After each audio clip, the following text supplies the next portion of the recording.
আসসালামু আলাইকুম। একটা বৃষ্টি স্নাত সন্ধ্যায় সবাই যখন একটা দামি রেস্টুরেন্টে খাওয়া দাওয়া আড্ডা এবং গল্প নিয়ে ব্যস্ত, ঠিক সেই মুহূর্তে একটা ছেলে রেস্টুরেন্টের দরজা দিয়ে প্রবেশ করে এবং সবার চোখ তার দিকে গিয়ে পড়ে, কারণ তার সাথে এসেছিলেন তার বয়স্ক বাবা। সবাই তাদের দিকে তাকিয়েছিল, কারণ তাদের জেনারেশনের সাথে ওই ছেলে এবং তার বাবার হয়তো বা ম্যাচিং হচ্ছিল না।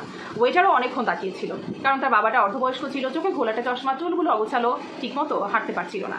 বাবার হাত ধরে ছেলেটা তাকে ভেতরে নিয়ে আসে। ওয়েটার কিছুক্ষণ অবাক হয়ে তাকিয়ে থাকলেও তার যেহেতু দায়িত্ব তাকে বসতে বলার, সে তাদেরকে বলে আপনারা আসন গ্রহণ করুন। তাদের কাছ থেকে অর্ডার নেয় এবং অর্ডার নেওয়ার পরে তাদের খাবারগুলো সার্ভ করে দেয়। ছেলেটা বাবাকে উঠিয়ে দেয় এবং তারপরে নিজেও খাওয়া শুরু করে। সে তার মতো খাচ্ছিল, বাবার দিকে সে যে অকওয়ার্ড বা কোনো কিছু মনে হচ্ছিল তার কাছে এলোমেলো, এরকম কিন্তু বিষয়টা না। কিন্তু আশপাশে টেবিলের সবাই তাদের দিকে হা করে তাকিয়েছিল এবং গসিপ করছিল, কথা বলছিল তাদেরকে নিয়ে, যে এরকম মানুষকে নিয়ে রেস্টুরেন্টে খেতে আসা কী দরকার। ছেলেটার কানে হয়তো বা কথাগুলো আসছিল, কিন্তু সেই কথাগুলোকে পাত্তাই দিচ্ছিল না, কারণ বাবা স্যুপটা একবার খেলে হয় টেবিলে পড়ছিল, হয় তার প্যান্টে পড়ছিল। সে যখন খাবার খাচ্ছিল, খাবারগুলো হয়তো নিচে পড়ে যাচ্ছিল, কারণ বয়সের ভারে তার হাতগুলো কাঁপছিল। কিন্তু ছেলে এইগুলো চোখে দেখেও দেখছিল না, কারণ সে তার বাবাকে খাবার খাইতে নিয়ে এসেছে। সে তো আর বলতে পারে না তুমি এরকমভাবে খাও। সে যেভাবে খেতে পারছে সেভাবে খাচ্ছে, তারা তাদের খাবারটা এনজয় করছে। কিন্তু আশেপাশের মানুষ তাদের দিকে অদ্ভুতভাবে তাকিয়েছিল। ছেলেটা এগুলো বিন্দু মাত্র তার গায়ে লাগাচ্ছিল না। যখন খাওয়া শেষ হয়ে গেল, ছেলেটা কি করলো জানেন? তার বাবাকে নিয়ে রেস্টুরেন্টের ওয়াশরুমে গেল এবং সেখানে গিয়ে তাকে সুন্দর করে পরিষ্কার করে বাড়ি চলে আসলো। সবাই তাদের দিকে হা করে তাকিয়েছিল। সবার মধ্যে হয়তো বা একটু লজ্জাবোধ হচ্ছিল যে বয়সের ভারে তারাও হয়তো বা একদিন এরকম হয়ে যাবে এবং তাদেরও হয়তো বা অন্য জেনারেশনের মানুষগুলো দেখে এরকম করবে, যেটা আসলেও করা উচিত না। ওই মুহূর্তে যখন তারা কাউন্টারে গেল বিল পে করার জন্য, তখন ছেলেটার কাঁধে পেছন থেকে কেউ একজন হাত দিল।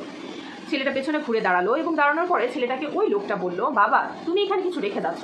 ছেলেটা অবাক হয়ে বলল, না আমি তো এখানে কিছু রেখে যাচ্ছি না। তখন সেই বয়স্ক লোকটি ছিল তার বাবার থেকে আর একটু অল্প বয়স্ক।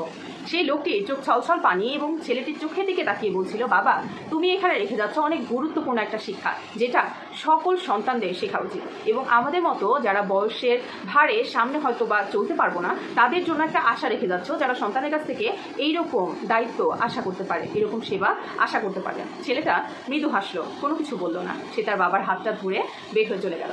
আসলে কি জানেন, বয়সের ভারে তো আমরা সবাই একদিন না একদিন এরকম হয়ে যাব। আমরা যেভাবে হয়তো বা আমাদের বাবা মাকে এখন টেক কেয়ার করবো, ঠিক তার থেকেও হয়তো বা হাজার গুণ বেশি এফোর্ট দিয়ে তারা কিন্তু আমাদেরকে যত্ন করে মানুষ করেছেন। আমরা তো জন্মগ্রহণ করার পরে থেকেই ডিসেন্ট ওয়েতে হাঁটা বা খাওয়া সব কিছুতে প্রপারলি শিখি নাই, তাদের হাত ধরে শিখেছি। তাই বয়সের ভারে তারা যখন এরকম বাচ্চাসুলভ আচরণ করবে বা তাদের মধ্যে সেই বাচ্চাসুলভ ব্যবহারগুলো চলে আসবে, তখন কিন্তু আমাদেরও দায়িত্ব হয়ে পড়ে সেই জিনিসগুলো সুন্দর মতো হ্যান্ডেল করা এবং তাদেরকেও একটা স্বাধীন জীবন যাপন করতে দেওয়ার জন্য তাদেরকে নিয়ে বাইরে ঘোরা ফেরা সব কিছু করা। তাদের বয়সের ভারে যে তারা চলতে পারছে না, এটাকে কখনোই বোঝা হিসেবে গ্রহণ না। যেই মানুষগুলো তাদের জীবনের সারাটা জীবন নিজের পছন্দ বা যেই জিনিসটাই হোক সব কিছু কিন্তু ত্যাগ করেছে, তাদের বয়সের ভারে তারা যখন চলতে পারবে না, তখন কি আমরা তাদেরকে ত্যাগ করে চলে যাব? সেটা অবশ্যই না। আমাদেরও দায়িত্ব পড়ে তাদেরকে সুন্দরভাবে নিয়ে জীবনযাপন করা। যেভাবে ভালোবেসে আমাদের দায়িত্ব পালন করেছে, আমাদেরও উচিত একটা বয়সের পরে তাদেরকেও ভালোবেসে তাদের সব কিছুগুলোকে সুন্দর মতো গ্রহণ করা।